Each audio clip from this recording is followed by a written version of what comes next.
If you could change one aspect of human anatomy or physiology to better do your job, what would it be? Clone myself.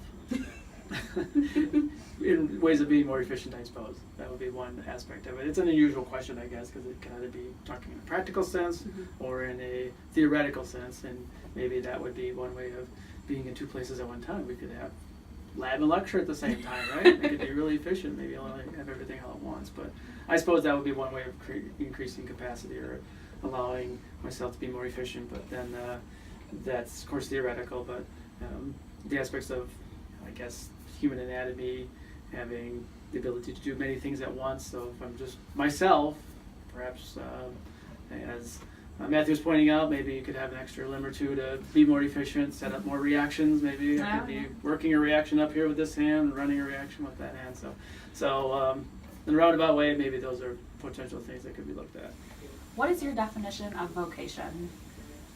Vocation is fairly broad in a sense, I think. Dedication to the students. That's got to be the number one goal, I think, when you think about vocation. And that's kind of how I try to operate my classroom in that regard, whether it's making sure the course is rigorous, that we need. Of course, that's what we want to attain your goals down the road.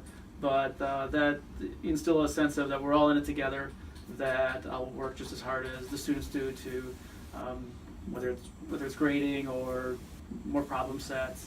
I always have, I hope, enough resources out there on Blackboard for students to look at all these different angles, and then the ability to then help others down the road, not so much in my class, but perhaps as an advisor, careers, letters of recommendation, all those things that students work hard for me, then absolutely I'm more willing to write letters of recommendation and help them fulfill their goals. And that's the biggest gratifying thing that I have here at Concordia, is seeing, like yourself, going to pharmacy school next year, right? Very gratifying. Yeah. So we're both happy. Yeah. That's the way it works out. So in general, that's my definition of it.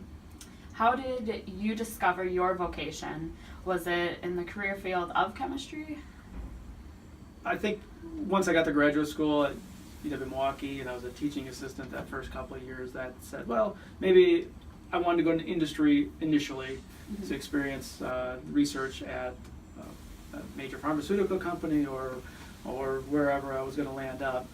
But then at some point I always wanted to teach because I enjoyed that aspect. I taught mostly nursing students my first couple of years at UW-Milwaukee, and then the feedback I got from them is much along this lines that I have now, is that I try to be helpful, and I enjoyed that. It was a lot of fun. And then I thought, okay, maybe down the road, who knows when, that I would want to teach, maybe at a college like this, and it worked out better than I could have thought, and I'm very happy with that. But I did small teaching at Wisconsin Lutheran College, MATC, for a little bit, getting myself established here when I was back in the metropolitan Milwaukee-Land area, thinking that, okay, when the time was right and there was an opportunity that would come up, I could maybe jump at it, and that's exactly what happened. And it's been a huge blessing in the last 7 years, so Very cool. It's been great. Why do you think your greater calling from God was to be a college professor? That could stem from, my dad was a teacher. He taught auto mechanics at Fox Valley Technical College up in Appleton for about 30 years. So he taught a lot of the students there how to fix cars, things like that, and I observed him doing that. I didn't go into that, all the mechanical know-how. I think lasted with him. I'm more conceptual, hands-on, in the world of chemistry at least. As far as a college professor is concerned, a greater calling with God, I guess it could be that life experiences, phases of life, perhaps got me here. Right after graduate school, I went down to Abbott Laboratories in North Chicago, Illinois, as a process chemist there. I was there for 4 years, and then they had a mass layoff situation, which I didn't plan, right? But ultimately, if that didn't happen, I wouldn't probably be here right now. There's a lot of these little butterfly effects that if then the decisions you make in life, you may not know how important they are. You may never know how important they are to get to the place that you're supposed to be. But of course, maybe those aren't your decisions, and that's where you rely on God's plan. Good or bad, we roll with it, and it always has to turn out for the best, I think. Yeah, absolutely. Do that, so. Sir, how does your understanding of human-computer autonomy and physiology allow you to do your job?